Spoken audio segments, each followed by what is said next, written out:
चलिए अब हम लोग पार्ट 5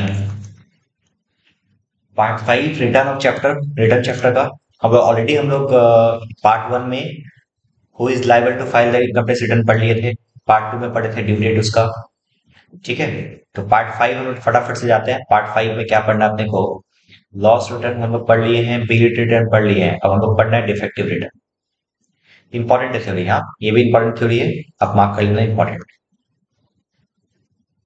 ठीक है, देखो डिफेक्टिव का मतलब होता है कि आप रिटर्न भरे हो और आपके रिटर्न को मान लिया गया डिफेक्टिव। ठीक है, एक चीज समझना है, डिफेक्टिव रिटर्न यदि किसी रिटर्न को डिफेक्टिव रिटर्न मान लिया गया, इसका मतलब ये हुआ कि आपका जो रिटर्न है माना जाएगा कि आप रिटर्न भरे ही नहीं है। ठीक है, तो डिफेक्टिव रिटर्न का मतलब ये होता है, समझना है। पर इंपॉर्टेंट थ्योरी है, एग्जाम में आ सकता है। Return shall be considered as defective. किसी भी रिटर्न को डिफेक्टिव तब बोलेंगे जिसमें ए, बी और सी होगा। और ए बी सी क्या होगा? एकदम सिंपल, आपके रिटर्न को डिफेक्टिव तब हम लोग तब डिपार्टमेंट मान लेगा जब आपका रिटर्न ऐसा भरा गया है जो प्रिस्क्राइब फॉर्म में नहीं है। मतलब जिस जिस फॉर्म में रिटर्न भरना था आप उस फॉर्म में रिटर्न नहीं भरे। ठीक है, प्रूफ ऑफ पेमेंट, हाँ प्रूफ ऑफ पेमेंट होगा। Proof of payment not attach with the return. Return के साथ आपने कोई इनकम टैक्स रिटर्न भरा, आपने कोई टैक्स पेमेंट किया, वो टैक्स का जो प्रूफ है वो आपने यहाँ पे अटैच ही नहीं किया, तो उस केसेस में भी आपका रिटर्न को क्या मान लेंगे हम लोग? डिफेक्टिव रिटर्न मान लेंगे।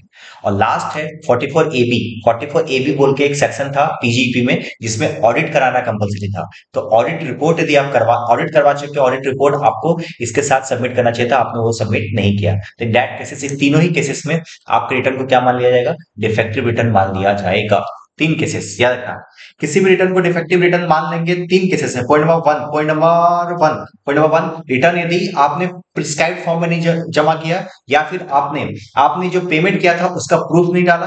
और पॉइंट नंबर 3 जो है, आपने कोई भी 44 AB का आपने ऑडिट करवाया और आपका ऑडिट का जो रिपोर्ट होता है वो आपने उसके साथ सबमिट नहीं किया, अटैच नहीं किया। इन दैट केसेस आपके रिटर्न को मान लेंगे हम लोग क्या? Defective return.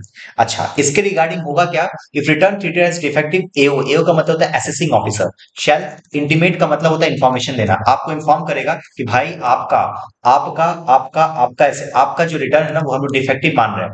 तो आपको दिया जा रहा है अपॉर्चुनिटी, आपको एक अपॉर्चुनिटी दिया जाएगा। अपॉर्चुनिटी किस बात का अपॉर्चुनिटी? ताकि आप इसको क्या कर पाओ? रेक्टिफाई कर पाओ, मतलब उसको ठीक कर पाओ। ठीक करने के लिए आपको एक अपॉर्चुनिटी दिया जाएगा। आपको 15 दिन के अंदर आपको क्या करना पड़ेगा?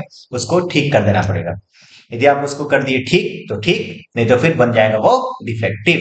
If SSC does not rectify the defect, मान लो डिफेक्ट को रेक्टिफाई नहीं किया एसएससी, तो फिर हम लोग क्या मान लेंगे? उसको मान लेंगे कि इनवैलिड रिटर्न है, मान लेंगे कि वो रिटर्न तुम भरा ही नहीं था। समझे क्या सर? एकदम सर, डिफेक्टिव रिटर्न एग्जाम में आता है क्वेश्चन। ठीक है, तो याद रखना ये भी थ्योरी बहुत इंपॉर्टेंट है। ठीक है, चलिए मिलते हैं फिर नेक्स्ट क्लास।